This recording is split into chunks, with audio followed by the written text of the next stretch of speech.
All right, ladies and gentlemen, we have some innards that we have salt and peppered and put Montreal seasoning, and I have pulled them apart nice and thin. And we're gonna lay these down nice and flat on the grill. Got the grill heated up to, I think, 500. There's one of the deer. It's both the doe.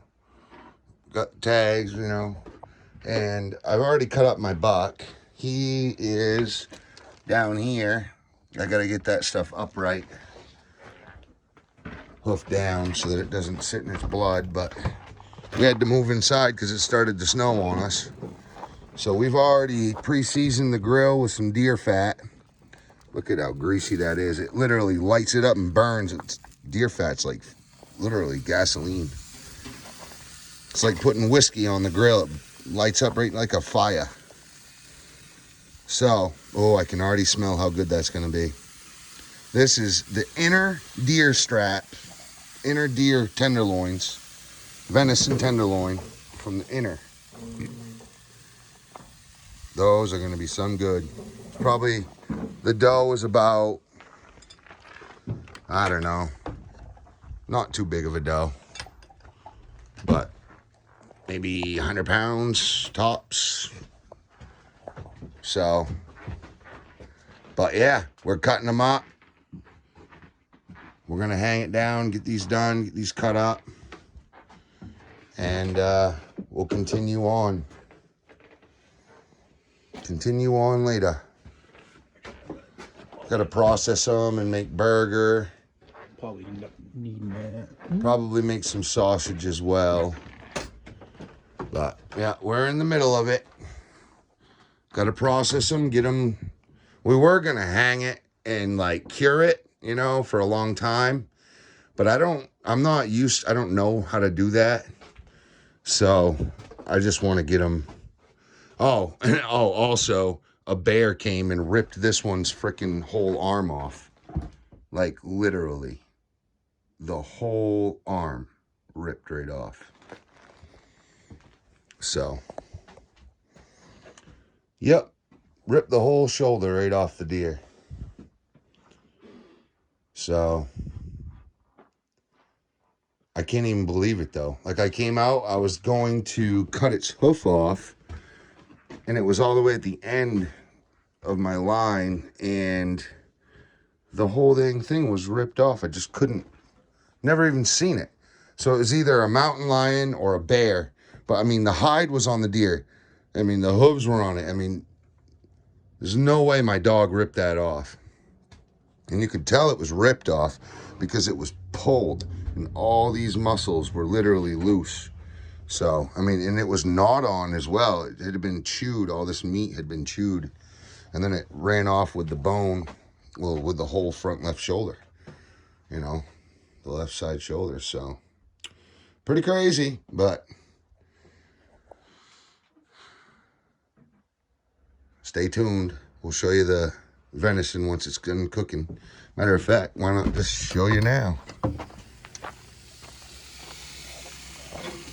Yeah, let it sit. Let the heat get to her. I'm just checking it. Let the heat get to her. You was flipping the thinner part? Yeah. I like a low heat. I just was keeping that thin piece from burning. Yeah, low. You want it high as hell. It's to start. Get that sizzle going, and then you drop it right low. That's what I normally do. That's my secret. That's my secret too. Yes, low and slow. It helps the steak get nice and tender. So. And nice and juicy also. Year 2024, we got Rob and I out here processing the deer. The annual kill. And Odin is absolutely loving it. He's a fat cat right now. Well, I shouldn't say that. That's assuming he's a gender. No, I'm just kidding. It's what do you call that? A shame to his name. He's a dog. He's a fat dog right now. What? He ain't no mutt. He's got all lab in him. He's just got, his mom's a white lab and his dad's a yellow lab. But I'm so glad I'm out of that snow, I'll tell you. As soon as it started to snow, we was like, oh, geez, We got to get out of this snow. Time to move shop. Because, and you know what? Even now, even though it's snowing, the meat is starting to like get unfrozen. Because we woke up this morning, this stuff was frozen. We pulled the hide off and these were frozen. And you notice now, I went to cut it and there's like juice coming out of the meat. And that's why I'm saying we got to get that. We got to get this up. Watch. See how it's already bleeding through? Mm-hmm. You don't want the meat to pool like that. So, can you help me pick this up? We'll just throw it. Because now that it's out of the wind, it doesn't have that wind chill factor. No, it doesn't have to be up there. We just need to, yeah, leave it. We'll get these two up. And now we can stand these four quarters up on hoof. Yeah, we just got to get the quarters up on hoof. Because if they sit in their blood, the meat will spoil.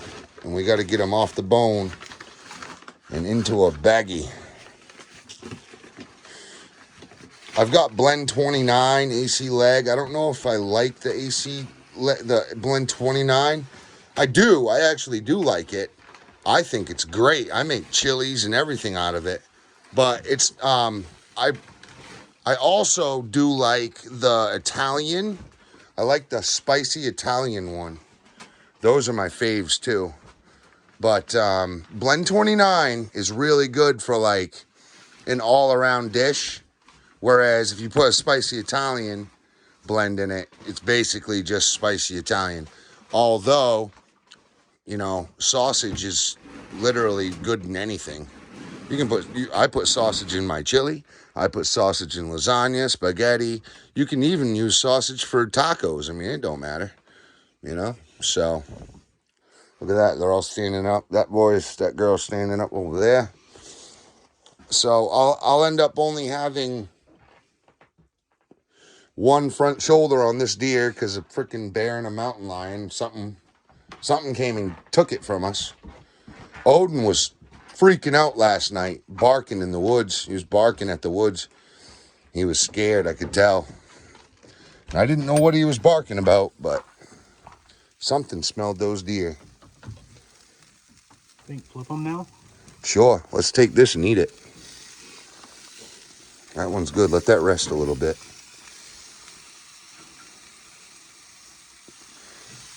Look at that. Look at that. Get it nice straight up on the fire. Right, perfect heat. Look at that. Look at how juicy. Let's get you in some light here. Look at the glistening juiciness coming off of that. Let that rest a little bit. That might even need some more. Throw that back on the heat. Just put it off to the side, way off over here. Yeah, or even up top, it don't matter. No, up here. There you go. That stuff is glistening. It's gonna be juicy and tender. Thank goodness. Mm-hmm. I'll show you the buck. You guys want to see the buck? I'll show you the buck. Small 6-point. What it ended up being, I think. Believe. Small 6-pointer.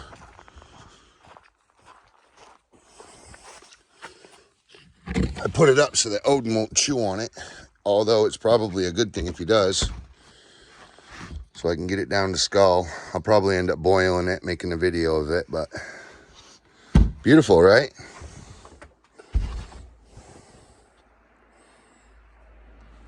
It had other points going.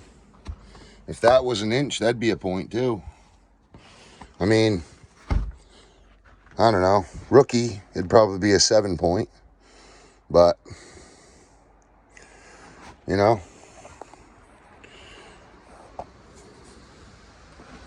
Good little deer.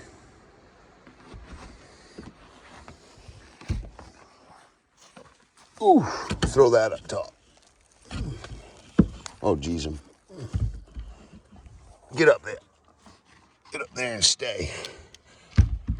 I'll probably, you know what? That mountain lion's gonna come and get him. I probably ought to put him in the shed, because there ain't nothing a mountain lion won't take. Unless I leave all the hide out for the mountain lion.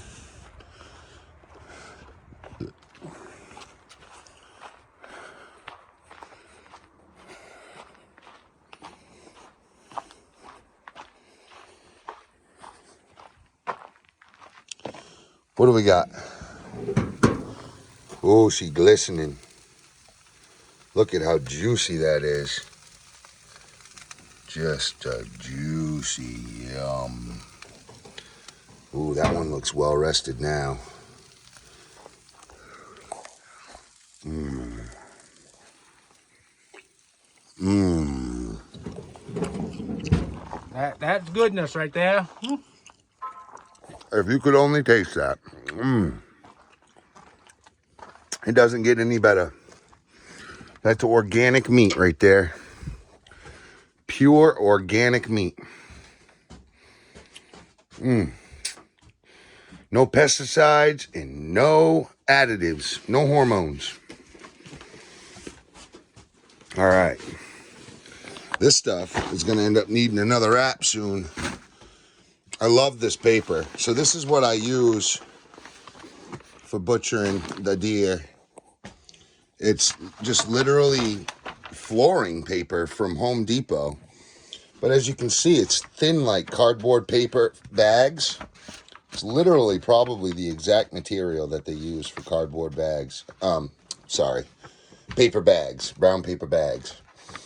It's nice and thin, you know, but it's thick enough to really hold its weight. It's tough. And you get it in rolls right at Home Depot or Lowe's. You can get the same. It'll be a different brand. Home Depot has their own brand. They put their own stickers on it. But yeah, that's the stuff. Don't get the ram board stuff, because that's way too thick. You're not going to be able to, you know, use it like that.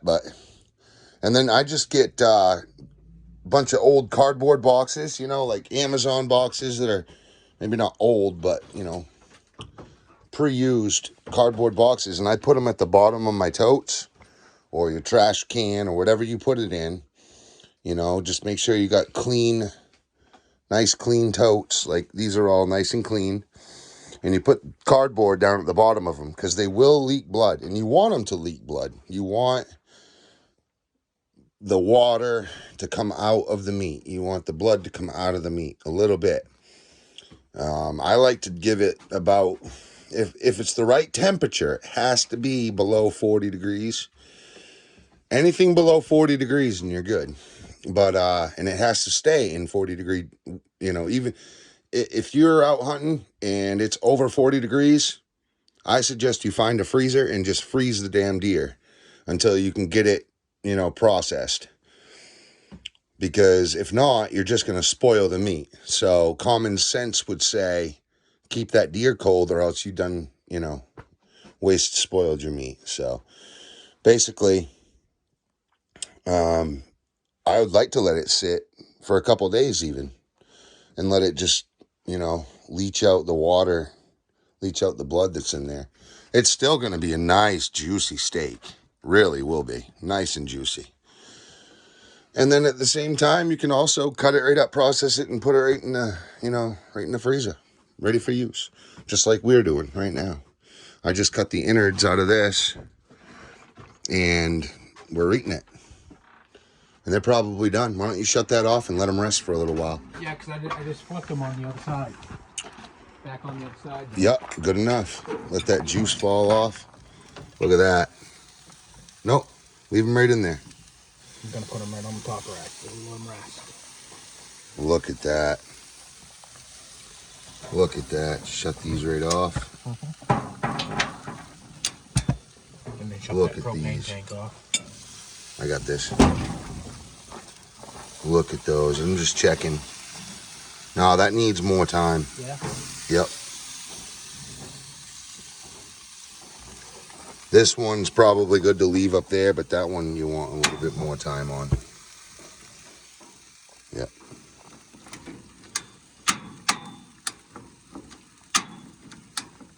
You already shut the propane off, bud. You shut it off. Yeah, because I thought we were done. There we go.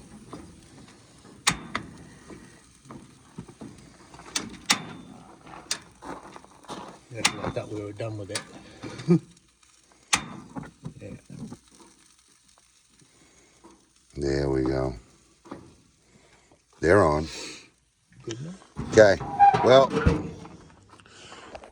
you've seen it. Thanks for watching. I'll catch you at the next one. Main Man Squanto out.